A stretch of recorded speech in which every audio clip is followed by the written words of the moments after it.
네, 한국경제 좀 살펴보도록 하겠습니다. 수출 12개월 연속 감소, 이달 1월에서 1일에서 10일 7.9% 감소했다. 수출이 12개월 연속 감소하고 있죠. 그리고 이달 10일까지 9월 10일까지 이야기입니다. 누적된 우리나라 무역 수지 적자, 예, 무역 수지 적자예요. 254억 2천만 달러입니다. 계속 무역 수지 적자 이어가고 있어.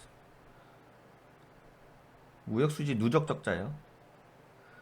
외국인 8월 국내 주식 채권 2조 2천억 원 팔았다고 합니다. 7개월 만에 순유출. 뭐 엉망진창이죠, 뭐. 경제 자체가 뭐. KDI 저가 연립 다세대 주택 전세 보증 미반환 위험 높다. 미반환될 수 있어요. 이거 요새 뭐 전세가 올라간다 떠들어대고 있는데 오히려 전세 보증금을 못 받을 수 있습니다. 조심하시고요. 전세가 올라간다고 일부 매체에서 떠들어대고 있죠. 근데 반환 받지 못할 확률이 높습니다. 또 당하는 거죠. 알면서도 당하고 또 당하고 맨날 당하는 거죠. 부동산 PF 연체율 2.17%또 올랐다고 합니다. 또 올랐다. 부동산 PF 잔액 133조, 증권사 연체율 17.3%에 달한다. 뭐 이곳저곳에서 위험 요소가 계속 다 도사리고 있고 이미 위험이 발생되기도 하고, 네, 그런 거죠. 9월 무역 수지 적자로 시작했다. 뭐 외환보유액도 계속 줄어들고 있고요. 수출도 12월 연속 감소하고 있고요. 지금 뭐 제정신 아니죠, 지금. 우리나라가 지금, 예, 제정신 아닙니다. 정신 못 차리고 있어요. 안타깝죠. 한국이.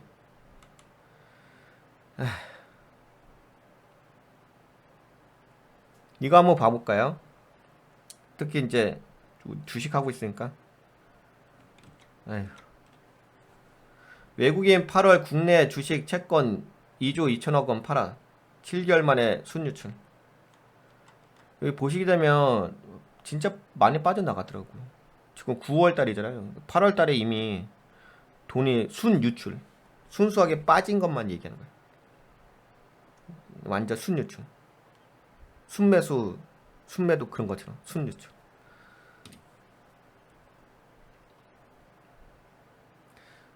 순유출 전환은 올 1월 이후 7개월 만에 빠졌고,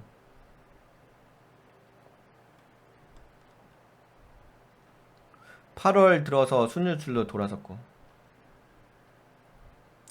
여기 보시게 되면 여기 써있지. 채권이 여기 있잖아. 이게 단위가 여기 있죠. 지난달 외국인의 국내 채권 투자 자금 7억 9천만 달러, 약 하나로 우리나라 돈으로 1조 442억 원 순유출. 채권 7억 9천만 달러. 근데 채권에서 이렇게 빠져나온 것 같지. 오히려 이때 들어왔었는데 4, 5, 6, 7은 들어왔는데 여기서 팍 빠져나갔어. 8월 달에. 이미 8월에 돈이 나갔어요. 그리고 여기 또 주식도 빠져나갔지. 이게 9억 1천만 달러가 나죠. 오히려 주식은 더 빠져나가고.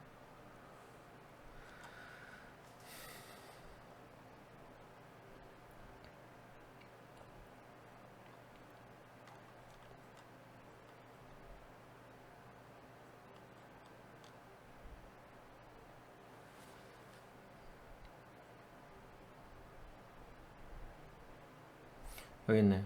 주식과 채권을 합한 전체 외국인 증권 투자 자금은 17억 달러로 순유출됐다. 17억 달러. 여기 썼죠. 17억 달러 순유출됐죠. 그래서 제가 여러분들한테 말씀드린 것처럼 이미 이게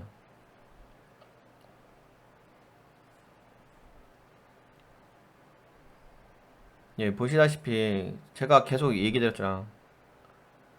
어, 거래량 계속 감소하잖아. 이렇게 감소하잖아. 제가 최근에 여러분들한테 계속 중점적으로 말씀드렸던 게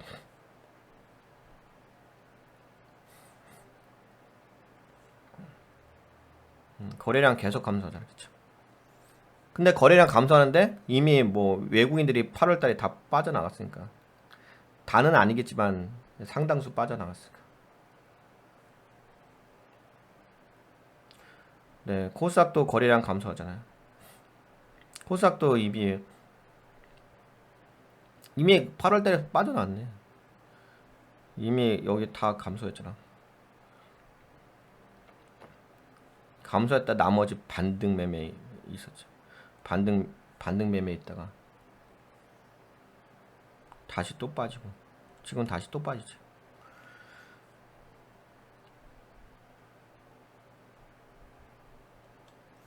네, 여하튼간 외국인들의 돈이 빠져나갔다는 소식. 네, 이거 보셨죠?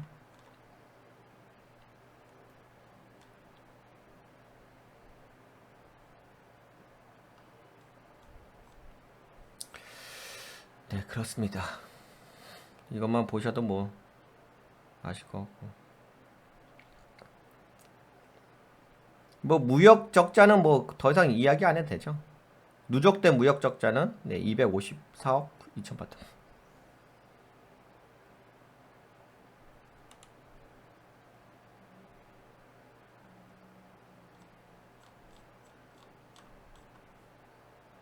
올해 들어 이달 10일까지 누적된 무역 적자 254억 2천만 달러. 수출도 계속 감소하고 있고 반도체 쪽도 감소하더라고요. 다 감소. 그나마 좀 뭐지? 그나마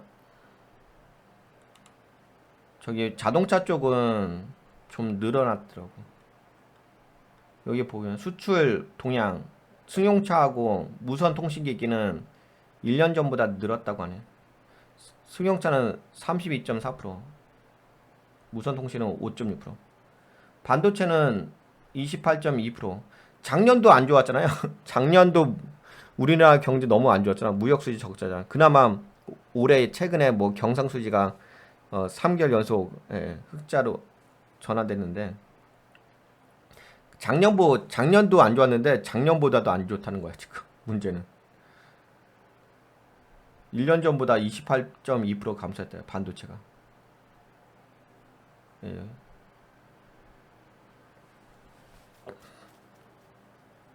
여하튼간에 뭐 이래저래 뭐 안 좋다고 하네요. 실제적으로 네, 수출이 안 되니까. 거기다 외환 보유액은 계속 줄어들고 있잖아요. 네. 8월 외환 보유액 3개월 만에 또 다시 줄어들었다. 가장 문제가 그거죠. 수출도 줄어들고 외환 보유액도 줄어드니까 4,218억 달러에서 4,183억 달러로 줄어들었고 2021년 11월 이때가 우리나라 경제지에서 뭐라고 했냐면 이때 우리나라 경제지에서 외환 보유액이 너무 적다고 얘기했을 때였어요. 2021년 11월이. 그래서 제가 이걸 인용하는 거예요. 이때 당시 우리나라 외환 보유액이 너무 적어가지고 외환 위기가 올 수도 있다 이렇게 떠들어댔을 때가 2021년 11월이었습니다. 이때가 이제 4,692억 원 2억 달러였거든요. 근데 위험하다. 왜 IMF 터질 수도 있다. 뭐 외환 위기 올 수도 있다. 막 그렇게 떠들어댔어. 근데 그때보다도 지금은 얼마 줄어들었어? 509억 달러 줄어들었고 하나로 우리나라 돈으로 68조 원 줄어들었어요. 이때보다도 68조 원. 509억 달러. 거의 다 수출은 계속 감소하고 있고. 뭐 이때 당시에 IMF 온다고 외환위기 온다고 떠들어댔던 경제지 신문 지금은 더 위험하겠죠. 그분들의 논리에 의한다면 지금은 더 위험하지 않겠어요? 그때는 수출이라도 엄청나게 증가하고 경제라도 되게 좋았잖아요. 근데 지금은 안 좋으니까.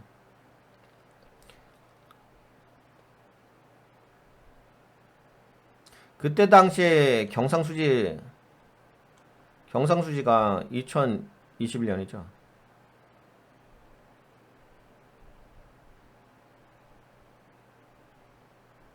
2021년 11월 여기죠.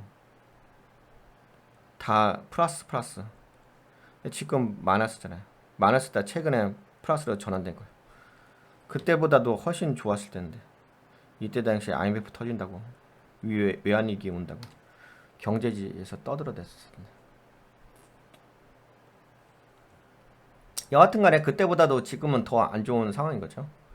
뭐 그분들의 논리 이해한다면 네, 진짜 요번에는 터질 가능성이 훨씬 커지겠죠. 수출도 떨어지고 모든 게 다 안 좋으니까 최악인 거죠. 지금은 계속 줄어들고 있으니까.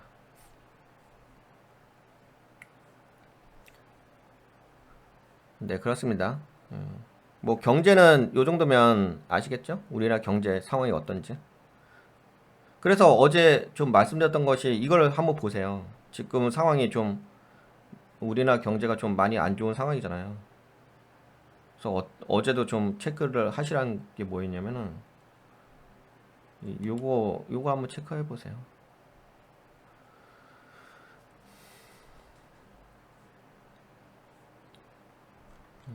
이거 체크해. 그나마 지금 경상수지가 적자였다가 흑자로 돌아선 건 있거든요. 그래서 지금 당장은 크게 문제 발생할 것 같지는 않다고 제가 얘기해 드린 거죠. 그래서 9월 위기설도 어느 정도 좀 잠잠해지는 모양일 수도 있고.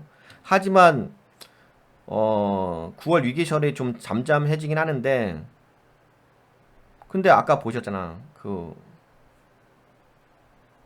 아까 보셨지. 이미 외국인들은 뺐어요, 돈을. 예. 외국인은 17억 달러를 뺐어요. 17억 달러. 그러니까 미리 준비를 하는 거죠. 그냥 이게 뺐어요가 아니라 미리 준비했다고. 거래량도 줄어들었잖아. 이미 제가 여러분들한테 얘기해드린 것처럼 외국인들이 이미 준비했다. 그러니까 제가 얘기했잖아요. 종목 개수 줄이고 주식 투자 비중 줄이고 현금 비중 늘리라고 말씀드렸잖아. 그러니까 이거를 이제 외국인들은 하는 거지. 그래서 이걸 보여드린 거잖아. 실제적으로 이렇게 나갔다니까. 하고 있다고. 위험을 느끼고 미래 준비한다고. 그리고 외국인들은 뭐 할 것 같아요? 반등 매매 할 거예요. 반등 매매. 주가 떨어지면 이제 반등해 줄 거잖아요. 그럼 반등 매매 할 거라고. 이런 데서 사갖고 또 올라가게 되면 또 이어서 팔아먹고, 또 떨어지면 또 밑에서 잡았고, 또 올라가면 팔아먹고. 그냥 이게 반등 매매 한다니까. 이미 뺐다고요. 예, 위험이 보이잖아. 마이너스 적자 돌아섰고. 그나마 그래서 이걸 보란 얘기야. 이거 있잖아요. 이거 경상수지 보시면서 지금은 그나마 괜찮은 건데, 그래도 경상수지가 플러스가 됐으니까. 물론 이제 무역수지는 누적된 적자가 있긴 하지만 그래도 플러스가 전환됐을까. 그래서 9월 위기설은, 그러니까 약세장은 맞아. 약세장 맞는데 그래도 어느 정도 버티기는 해요. 예, 버티기는 할 거예요. 근데 어느 순간 이 경상수지조차도 마이너스로 돌아서게 된다면, 또다시 여기서 이렇게 마이너스로 돌아섰잖아요. 근데 지금은 그래도 플러스잖아. 플러스로 가다가 어느 순간 마이너스 확 돌아선다. 그러면 진짜 오는 거죠. 첫 번은 경고. 이거는 경고고, 이거 그 다음은 이제 레드. 퇴장. 축구에서 퇴장이죠.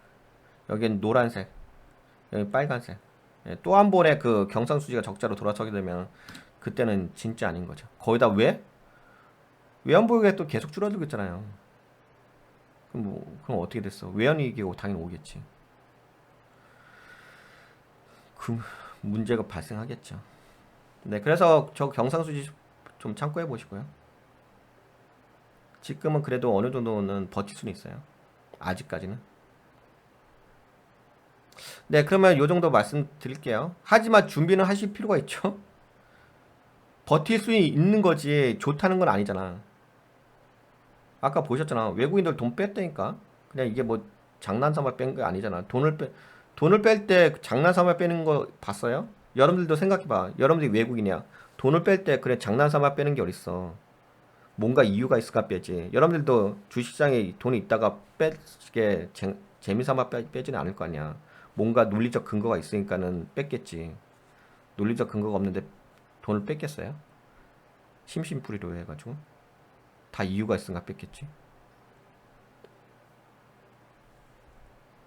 돈은 그냥 재미삼아 이렇게 들어왔다 나갔다 그렇게 하니 되는 게 아니에요. 누가 자기 돈을 그렇게 해요? 재미삼아 누가 해요? 다 이유가 있으니까 뺐겠지.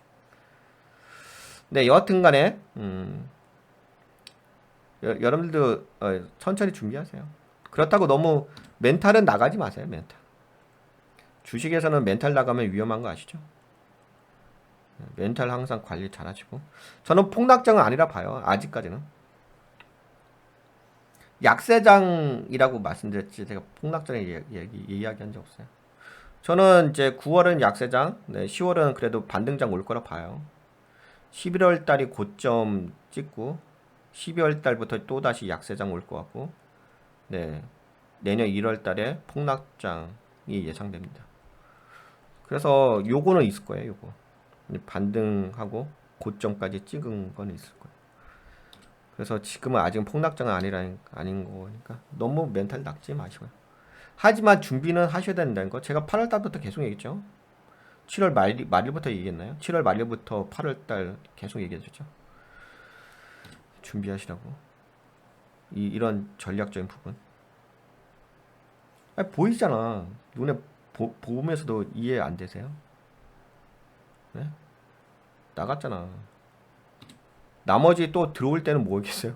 나머지 들어올 때는 떨어진 거 지금 이미 8월 달에 이미 나갔잖아요. 고점에서 이미 나갔잖아. 그럼 또 떨어지면 밑에서 들어오겠지. 그래 밑에서 반등 먹으려고 들어온 거겠지.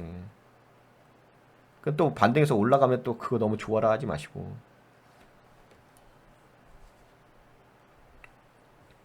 네, 그러면은 네, 이렇게 말씀드리면 되겠죠. 네, 이 정도 말씀드리면은 뭐 아시겠죠? 돈의 흐름, 돈에 대해서는 좀 민감하게 네, 느껴보세요.